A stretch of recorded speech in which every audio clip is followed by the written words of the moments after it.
Hi, this is Robert from Retro Car Guy 530, and in this video I'm going to discuss the addition of a polarizing filter to the front and rear camera that's installed in my Chevrolet SS sedan. I have a Thinkware F800 Pro 2-channel system in that vehicle, and I was having some reflection issues off the inside of the windshield and the rear window, so we'll see how this impacted the video quality and whether it solved the problem. So stick around to the intro and we'll check it out.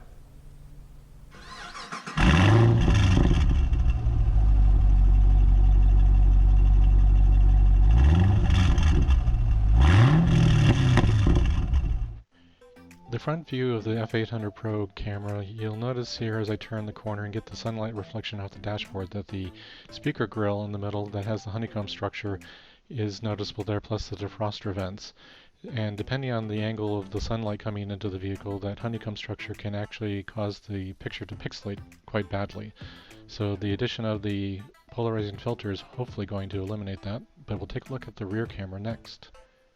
You can see that the rear deck plastic reflects into the rear window and then into the camera, but especially the latch child seat hook assembly cover does cause a fairly noticeable reflection into the image into the rear camera. So we'll see if the polarizing filter for this one will take care of it and what the impact on the quality is. Here are the two polarizing filters for this camera setup. The front has a bigger ring due to a larger diameter for the front camera.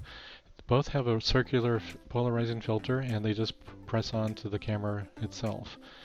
But you'll notice in this front view that I actually had to put some felt padding underneath the polarizing filter mount to make it not vibrate. It was a bit loose in my opinion. And then on the rear camera it mounts pretty much the same, but I didn't feel that it needed any additional felt to make it firm and not produce any noise. Now let's take a look at the impact on the video.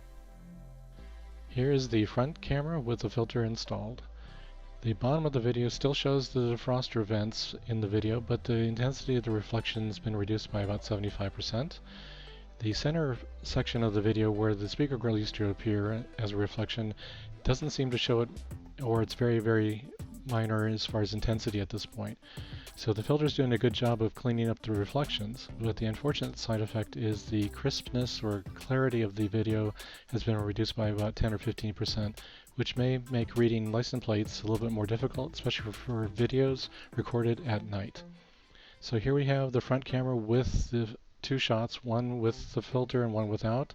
So on top there you can see it without the filter and you can see that speaker grill. So this makes it a little bit easier to understand what the filter is doing for you, and it does a good job at removing most of those reflections. So based on this, I would say it's definitely worth adding this filter to your front camera. Just have to consider whether the image degradation by adding the filter for license plate reading is something you are willing to accept.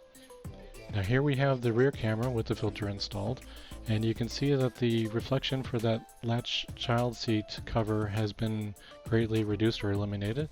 The deck reflection is still occurring a little bit, but it's much better than before. But the crispness of the video has also been reduced in this by about 15 or 20% compared to without the filter. So here it is side-by-side comparison, the top being without the filter, and you can see that child latch seat cover, and it's not as annoying as the honeycomb pattern from the front, but it's certainly worth considering getting a filter for the rear as well. In summary, I would say it's well worth getting the polarizing filter for the front Thinkware F800, F800 Pro camera, because in my case, with the Chevrolet SS sedan, the windshield angle relative to the dashboard produced a lot of reflections, especially from that center speaker grill. So I think that at least the front one's well worth getting. In the Chevrolet SS sedan case, the rear one isn't as helpful, but it certainly did help reduce some of the reflections. Image quality reduction does occur, so keep that in mind in your evaluation of whether it's worth purchasing for your particular vehicle. At the time of this video being recorded, each of them cost approximately $35 plus shipping, and I could not source them from a single vendor at this point in time. So you'll need to search around if you decide to purchase these, and make sure you can find them from a vendor. Hopefully vendors will start offering both of them, and I hope you found that this video was quite helpful to you in making your choice on whether you need a polarizing filter for your camera. Thanks for watching. If you liked this video, hit the thumbs up button. If you're stopping by the channel for the first time and you want to, please subscribe. Click that bell icon to get notified when I upload new videos.